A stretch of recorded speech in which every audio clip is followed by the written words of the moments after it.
Hola, hoy vamos a hablar sobre el descubrimiento y conquista de Chile.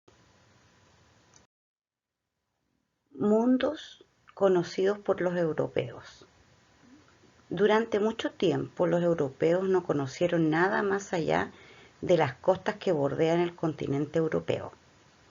Con las cruzadas, los europeos llegan al Medio Oriente y más tarde llegan a tener contacto con otras culturas del Asia.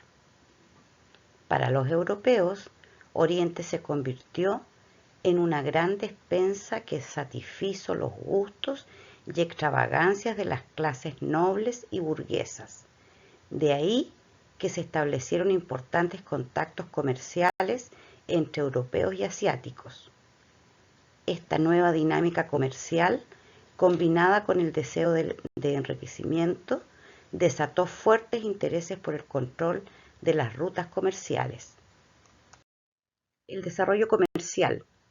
Hacia finales de la Edad Media, las ciudades comienzan a crecer, los que se constituían luego en ferias, centros de intercambio comercial y lugares donde se producían artesanías.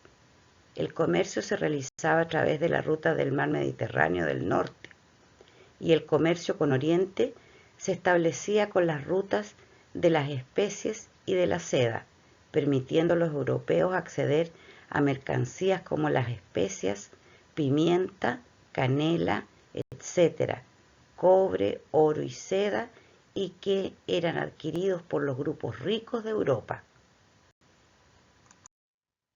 Las rutas comerciales. Por siglos, el camino entre Europa y el Extremo Oriente se realizaba básicamente por dos rutas. La ruta de la seda, consideraban Constantinopla, Antioquía, Persia, hasta llegar a las Indias, India, y Catay, China.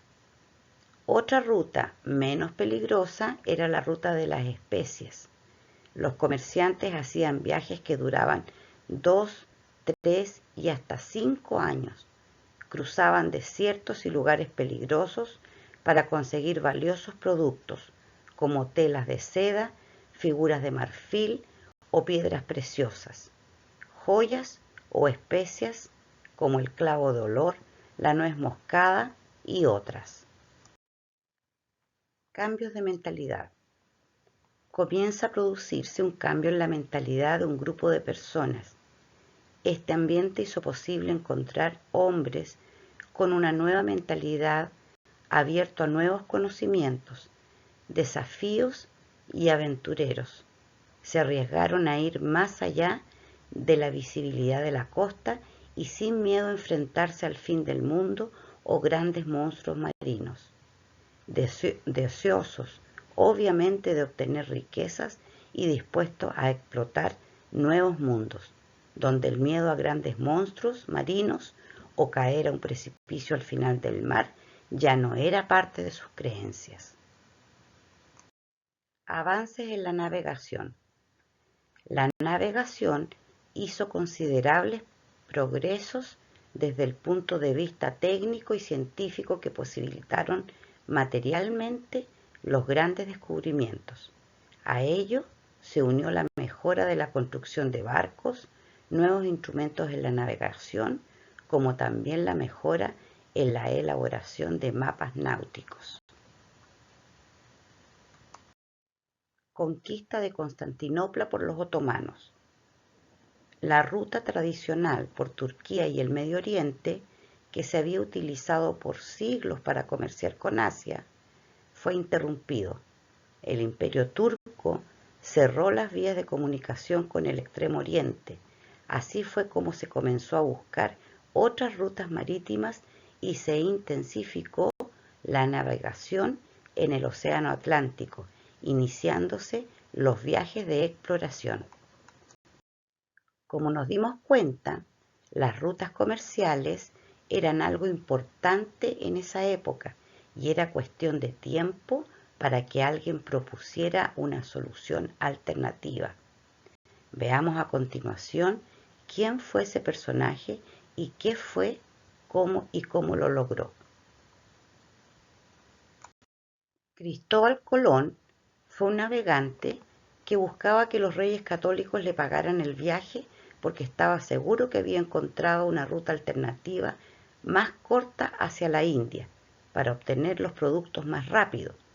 Según sus estudios, él estaba convencido que la Tierra era una esfera y que si iba al oeste encontraría la ruta que buscaba. Muy diferente era lo que hacían los portugueses al ir por la costa africana. Viajes de exploración portuguesas. Antes de que Cristóbal Colón viajara en dirección a América, las rutas que se solían hacer eran las que habían explorado los portugueses. Viajes de exploración de Cristóbal Colón. El primer viaje de Cristóbal Colón fue en 1492, empezando de esta manera una nueva exploración para la corona española. Su segundo viaje fue en 1493, el tercer viaje en 1498 y su cuarto viaje en 1502. Cristóbal Colón se había presentado ante la corona portuguesa en busca de recursos para llevar a cabo su proyecto de llegar a Oriente navegando hacia el oeste y atravesando el Océano Atlántico. Pero este proyecto fue rechazado. Años después se dirigió a España, donde se presentó ante los reyes, quienes le dieron el apoyo y el financiamiento para llevar a cabo su viaje de exploración. Luego de su primer viaje, realizó 3 más. La Niña, la Pinta y la Santa María. La Niña, la Pinta y la Santa María fueron los nombres de las 3 carabelas que viajaron en la primera expedición de Cristóbal Colón al Nuevo Mundo, América, en 1492. Cristóbal Colón viajó en la nave La Niña. Viajes de exploración españolas. Cuando se descubrió que Cristóbal Colón había descubierto una nueva ruta, otros exploradores decidieron ampliar estas exploraciones hacia el oeste. Disputa entre España y Portugal.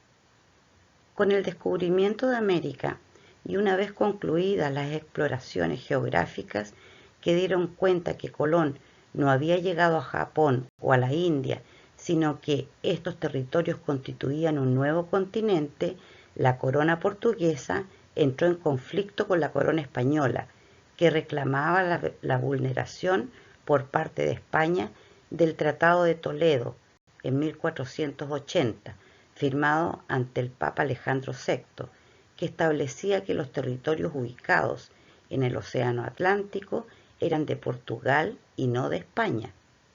Los reyes católicos de España interpretaron que ese tratado solo se refería al espacio africano y no a las tierras occidentales, americanas, sobre las que alegan su derecho originario del descubrimiento y primera ocupación. ¿Y qué hizo España para que el Papa reconociera esas tierras americanas para España? La respuesta es que España presentó documentación parecida al Papa cuando el Papa se la había presentado a Portugal. Los acuerdos firmados por España y Portugal. Las bulas intercaeteras en 1493. Estas establecían el dominio de los reyes católicos y sus sucesores y herederos sobre las tierras descubiertas y por descubrir. Hacia la India era una bula, que era un documento papal sellado, de donación y en concreto de donación personal a la corona castellana y no al Estado español. El Tratado de Tordesillas, firmado en 1494, decía que la corona portuguesa estaba disconforme con la bula intercaetera y entró en negociación directa con los reyes católicos para resolver el asunto con un nuevo tratado. El tratado estableció un reparto de las zonas de navegación y conquista del Océano Atlántico y del Nuevo Mundo mediante una línea situada 370 leguas al oeste de la isla de Cabo Verde, a fin de evitar conflicto de intereses entre la monarquía hispánica y el Reino de Portugal. Esta medida haría posible que dentro de la zona de influencia portuguesa quedase incluida la parte oriental de Brasil.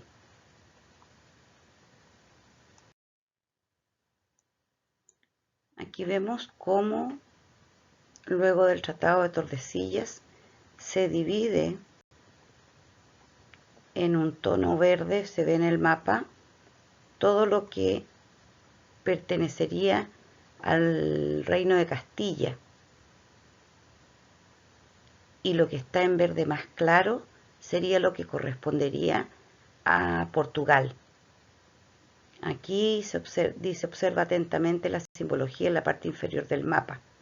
Línea de marcación de Tratado de Tordesillas, la línea amarilla, y el hemisferio en color verde oscuro para Castilla, hemisferio para Portugal en verde claro. Por si no lo sabías, Castilla era el antiguo reino español. Ahora ya sabemos por qué el idioma oficial de Brasil es portugués y no español como gran parte de América, porque queda, ¿cierto?, en el dominio portugués. Datos curiosos. Desde ahora en adelante te será frecuente leer los 4 siguientes conceptos en los periódicos y libros de cualquier área del conocimiento, ya sea en ciencias o letras. Es el momento que aprendas estas importantes diferencias. Hispanoamérica es la región americana donde se habla el idioma español proveniente de España. Iberoamérica es la región americana donde se habla idioma proveniente de la península ibérica, que está en Europa, actual España y Portugal. Latinoamérica o América Latina es la región americana donde se hablan las lenguas provenientes del latín, es decir, español, portugués y francés. América anglosajona se refiere a regiones de América donde se habla el idioma inglés, cuyo idioma se origina de los sajones, pueblo germano que invade Gran Bretaña. Los franceses también dominaron algunas pequeñas zonas de América, como es Haití y la Guyana francesa. La conquista de América. Cuando Cristóbal Colón llegó a tierras recién descubiertas, en ellas se inició el proceso de conquista y colonización de los territorios americanos. Esta se llevó a cabo por medio de la llegada constante de un contingente de hispanos atraídos por el afán de fortuna y aventura, pero que se arriesgasen a tamaña aventura. Los españoles justificaron la conquista de América argumentando que su principal afán era cristianizar a los indígenas que se encontraban en los dominios de su majestad. ¿Cómo conquistaron fácilmente a los indígenas? Todo se realizó mediante un instrumento jurídico llamado capitulación, que es un contrato entre el español y la corona española en el que se establece derechos y deberes del capitán de conquista, y la iniciativa propia, donde los españoles aportaban lo que tenían para poder participar. Normalmente, cada uno llevaba sus armas, que podía consistir en su espada y su escudo, o incluso, si eran más ricos, su propio caballo. La conquista de América fue un breve proceso de no más de 60 años, en el que mediante diversas acciones realizadas que llevaron a grupos de españoles a explorar y derrotar a grandes imperios y pequeñas tribus, y no solamente mediante hechos de armas, sino también el uso de diplomacia y la política y otros aspectos que decantaron la balanza de su lado. Ventajas de conquista de la hueste, empresa de conquista, sobre los indígenas. Ventajas tecnológicas. Las ventajas tecnológicas que presentaban era muy superior al de los pueblos originarios, especialmente la utilización de armas de fuego y de metal causaron una gran impresión debido al estruendo, pero su efecto militar fue escaso.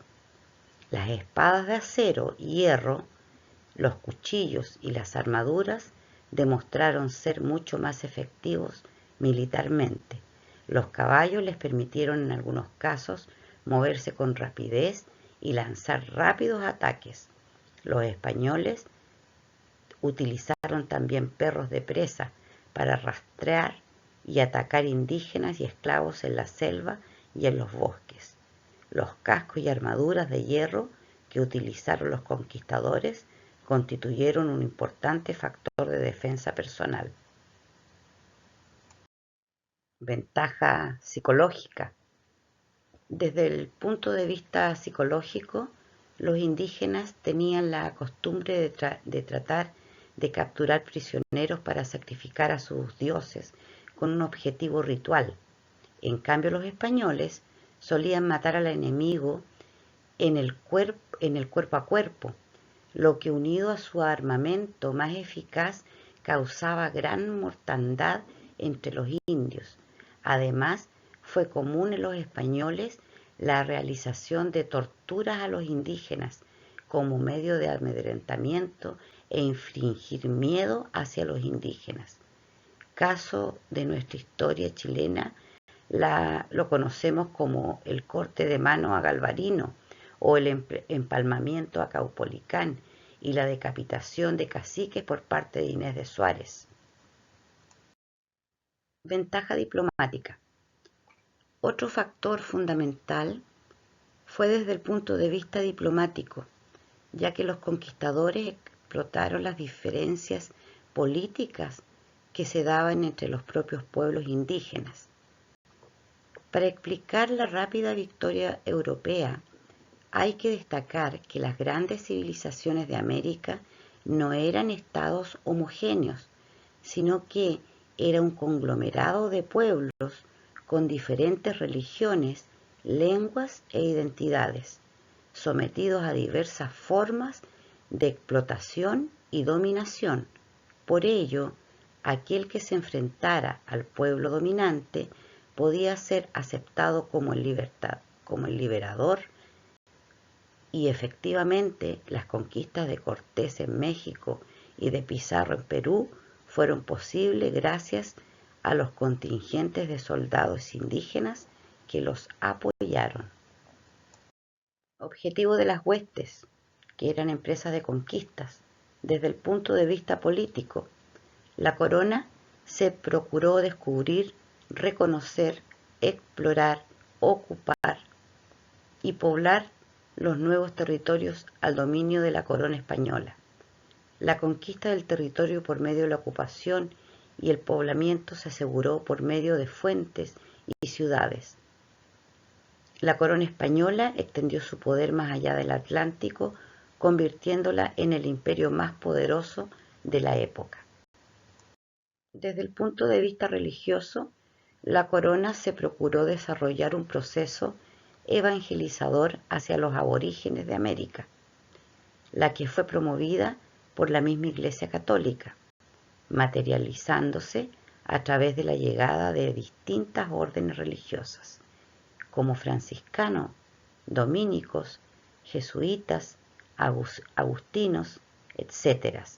Además de cristianizar a los indígenas, los misioneros transmitían la cultura occidental, es decir, las costumbres, lenguas y formas de trabajo europeas. Desde el punto de vista económico, la corona se procuró obtener la mayor riqueza en oro y plata de los territorios incorporados e implementar sistemas de trabajo que permita el desarrollo productivo en el nuevo continente. Un primer aspecto está centrado en el saqueo que realizaban las huestes españolas con el fin de obtener la mayor cantidad de oro y plata. de las riquezas obtenidas en América les permitía a los conquistadores financiar e iniciar nuevas conquistas en otras regiones y pagar impuestos al rey. Acá nace la encomienda, un tipo de contrato entre el español e indígena, en el cual el indígena trabaja para el español a cambio de que el español lo evangelice y lo proteja. Resumen de la capitulación entre el capitán de conquista y la corona española. Derechos del conquistador.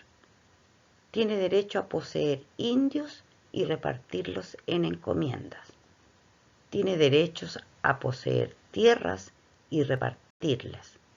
Tiene derecho a poseer títulos y cargos como gobernador, capitán general, adelantado, representante del rey en un lugar, etc.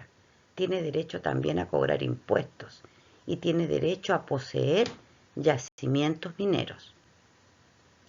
En cambio, los deberes del conquistador tiene el deber de representar y cumplir las órdenes de la corona, o sea, de los reyes. Tiene el deber de evangelizar a los indígenas. Tiene el deber de poblar y fundar ciudades. Y también tiene el deber de enviar bienes a la corona y pagar impuestos como el quinto real. Dominios coloniales entre el siglo XVII, entre el año 1600 y 1699.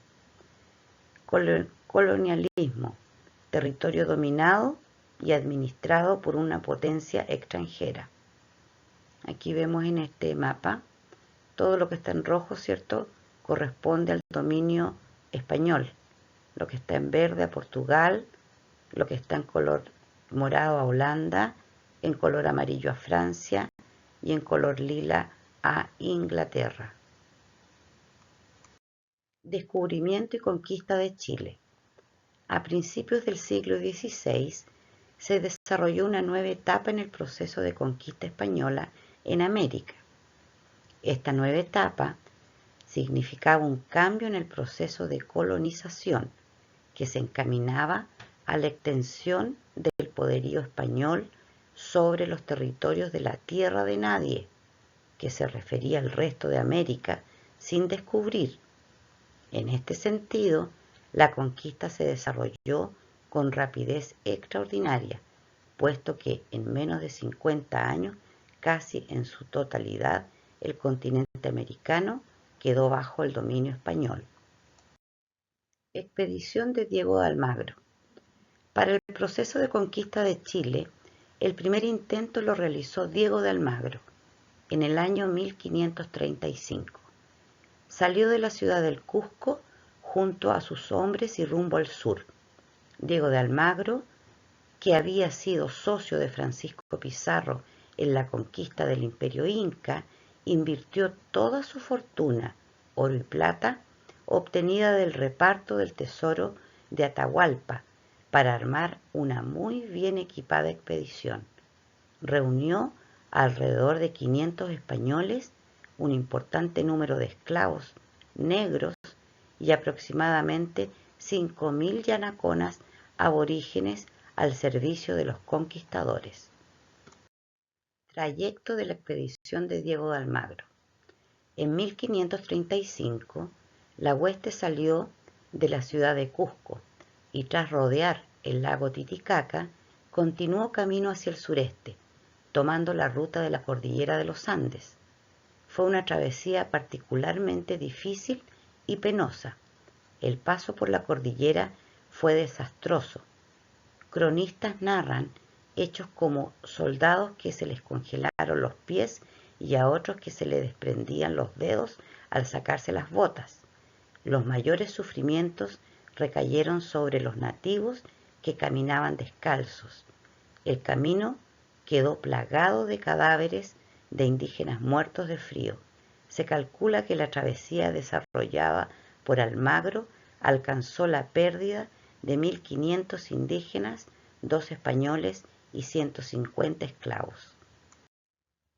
Solo un resto de la numerosa hueste logró cruzar por el Paso San Francisco, llegando en 1536 al valle de Copiapó. Posteriormente continúan su ruta hacia el sur para instalarse en el valle de Aconcagua. Desde allí, sus hombres salieron a explorar las supuestas riquezas que los indígenas habían asegurado que existían. Sin embargo, una de las expediciones se enfrenta por primera vez al pueblo mapuche, cerca del río Itata, denominada como Batalla de Reino Huelén. El viaje de Almagro a Chile. Si bien la zona donde había llegado presentaba un clima benigno y suelos ricos para la agricultura, el interés de Diego de Almagro era encontrar ciudades ricas en oro y plata. Por el contrario, se daba cuenta de la presencia de indígenas muy belicosos, las penurias atravesadas y la inexistencia de oro y plata lo convence de abandonar su empresa, por lo que emprende el regreso esta vez por el desierto de Atacama.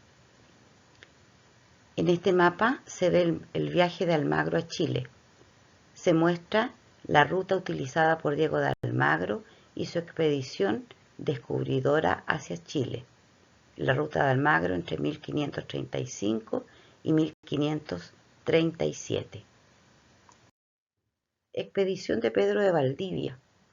3 años después del fracaso de Almagro, en 1539, Pedro de Valdivia le solicitó a Francisco Pizarro la autorización para conquistar el territorio de Chile, quien le otorga el grado de teniente y capitán general.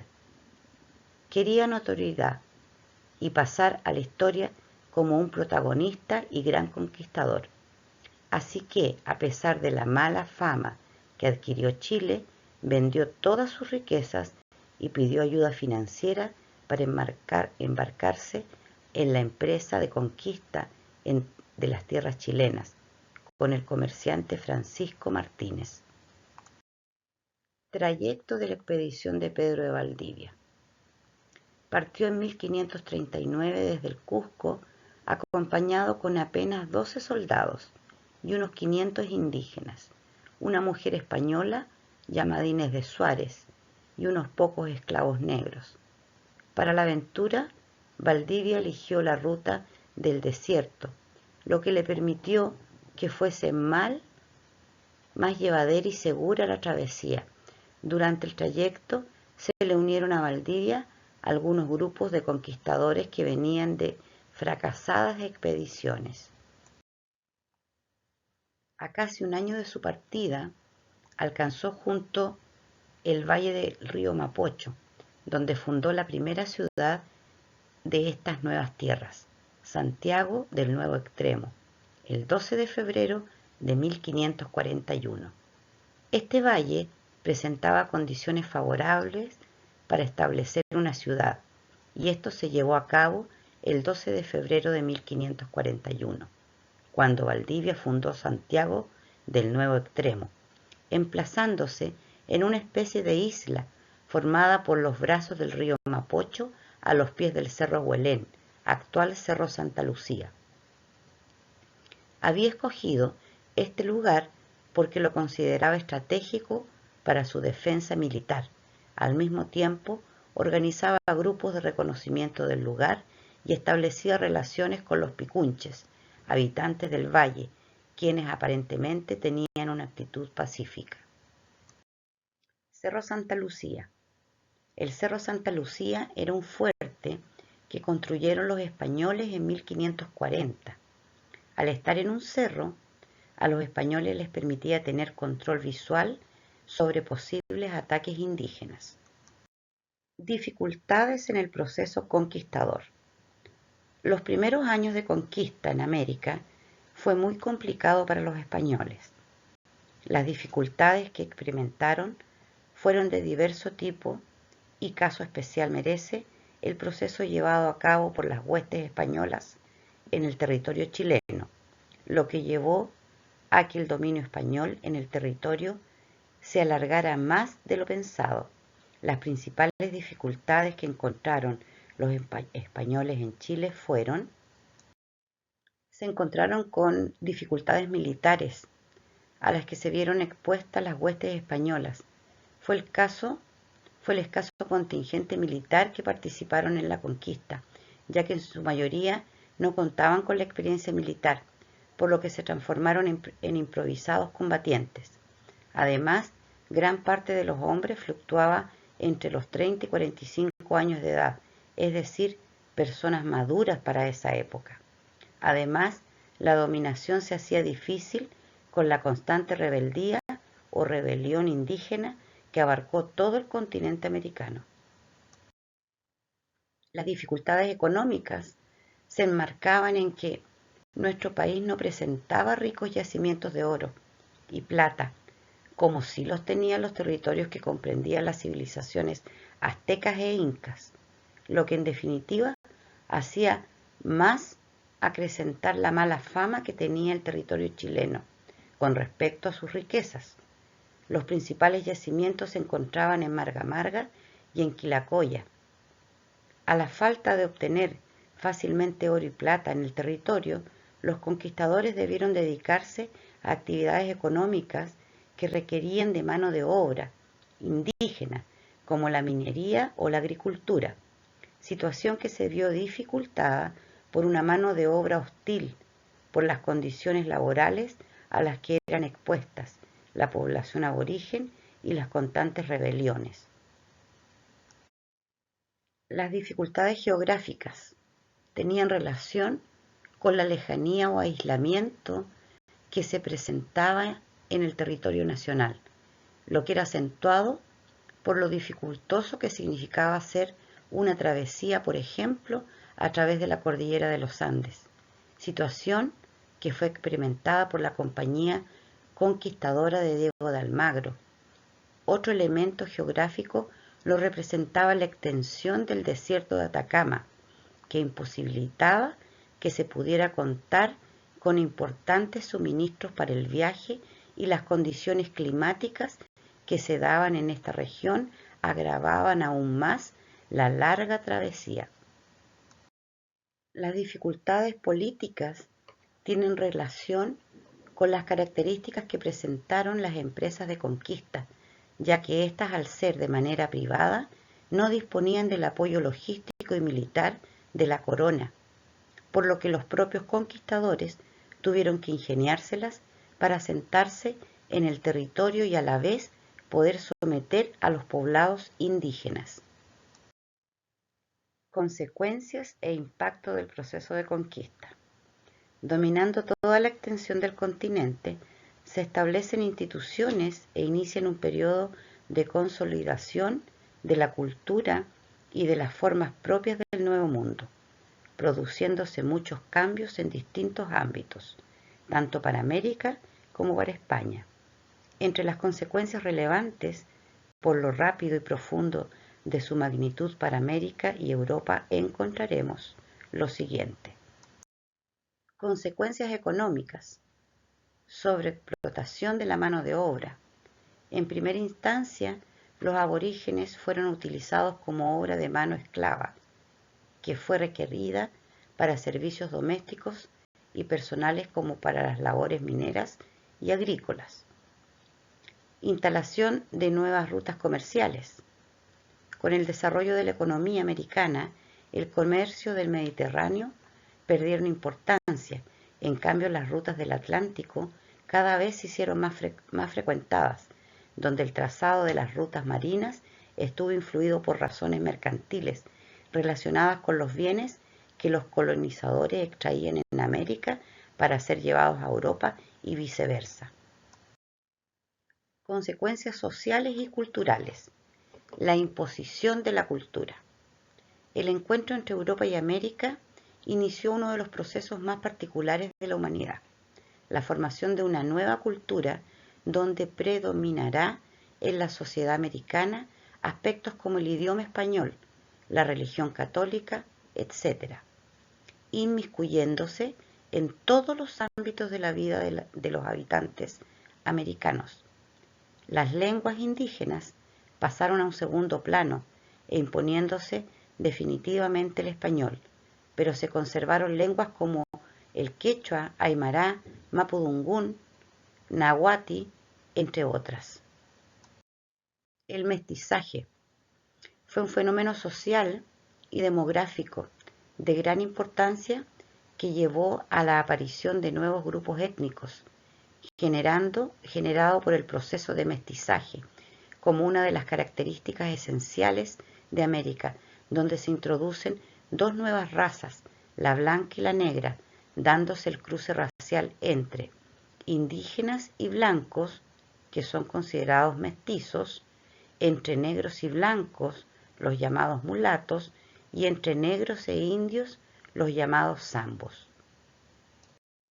Debacle demográfico indígena.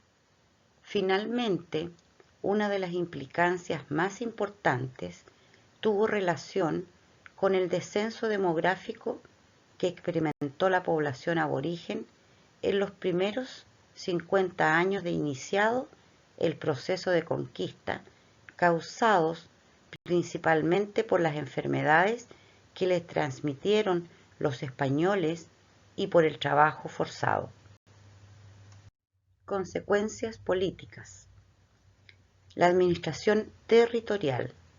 La dominación política en el territorio americano se vio reflejada en la fundación de fuertes y ciudades, quienes tenían instrucciones de nombrar y establecer las instancias que permitiesen gobernar los territorios dominados, para lo cual designaban gobernadores, regidores y otros funcionarios oficiales para administración. Esto trajo como consecuencia la caída y dominación de los imperios precolombinos. Consecuencias políticas. La ampliación de la geografía. El horizonte geográfico europeo se amplió con nuevos continentes y territorios, donde la geografía experimentó un gran desarrollo, alcanzando un conocimiento casi total del mundo. Las constantes expediciones generaron el desarrollo y ampliación de la cartografía de mapas pequeños, donde se representaban las características del relieve, clima, flora y fauna y población, perfeccionando de esa manera las cartas y mapas geográficos, como también el desarrollo de la ciencia, botánica y mineralogía. Consecuencias políticas. Nuevas potencias europeas. En Europa encontramos la declinación de las ciudades situadas en el Mediterráneo, la que fue acompañada por el nacimiento y consolidación de los imperios europeos, como el español, portugués, inglés, francés u holandés, y las guerras entre ellos por el dominio de las riquezas del continente americano y nuevos territorios. Gracias.